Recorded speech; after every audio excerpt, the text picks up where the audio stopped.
Olivier. Donc on a essayé d'aller faire une session calamar, mais on n'a pas été bon. Donc la chance n'était pas avec vous peut-être. Peut-être aussi.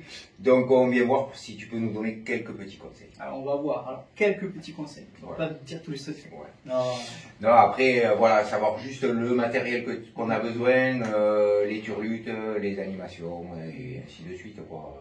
Pour aider un petit peu ceux qui savent pas pêcher et même pour moi personnellement qui n'ai jamais pêché le calamar. Tu vas voir, c'est pas compliqué du tout. La pêche au calamar, c'est une pêche qui est super simple et qui est surtout accessible à tout le monde. Donc, il faut avoir quelques connaissances et après, comme partout dans la pêche, un peu de chance. Mais on devrait y arriver. Donc, niveau matériel, qu'est-ce que tu me conseilles pour pêcher le calamar? Alors déjà, ce qu'il faut regarder, si tu souhaites pêcher le calamar du bord ou en bateau. Puisque du bord, on aura tendance à utiliser des cannes plus longues pour jeter plus loin.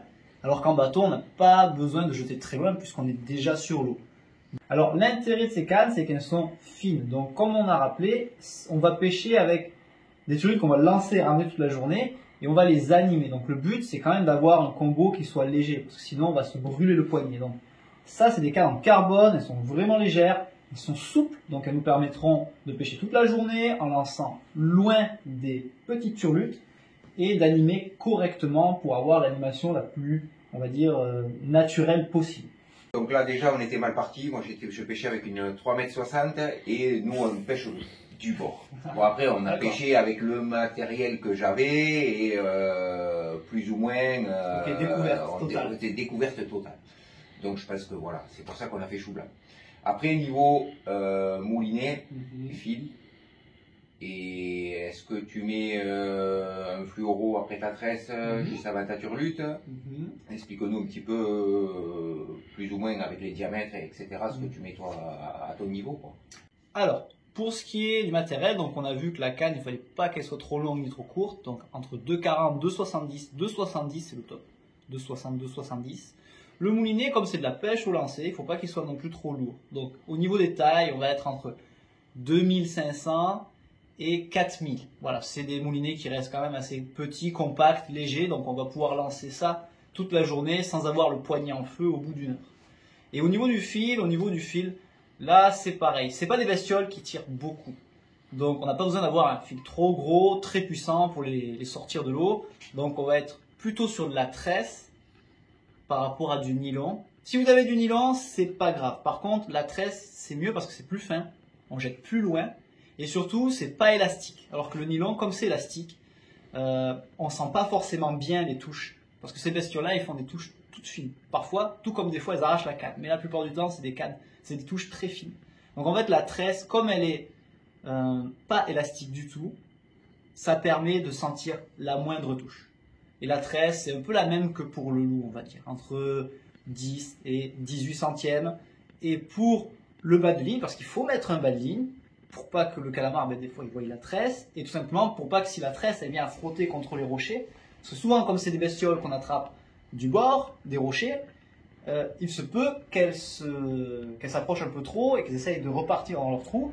Donc, de mettre un bas de ligne en fluorocarbone, un fil invisible, ça permettra d'avoir un montage plus discret et surtout plus résistant à l'abrasion si les turlutes viennent à frotter les cailloux. Et là, pareil, au niveau de la taille, on est entre... L'idéal, c'est entre 25 et 35 centièmes. Voilà. Après, on varie selon si l'endroit il y a beaucoup de cailloux ou alors si c'est très clair et là, on met un fil plus clair. Quelle turlute on va pouvoir utiliser et qui est la plus efficace suivant le jour, la nuit et les heures de la journée? Alors, il existe plusieurs sortes de turlutes. Il existe des turlutes flottantes et des turlutes coulantes. Comme aujourd'hui, on veut s'adresser à des gens qui débutent dans cette pêche, il faut que les choses soient simples. Et on va dire surtout pour les gens qui pêchent du bord, le plus simple, c'est de partir directement sur des turlutes plombées. Parce qu'en fait, la turlute plombée, il y a déjà le plomb dessus, il n'y a plus qu'à prendre son fil et accrocher la turlute. Aucun autre montage à faire, il n'y a rien d'autre à rajouter, donc c'est vraiment très simple à mettre en œuvre.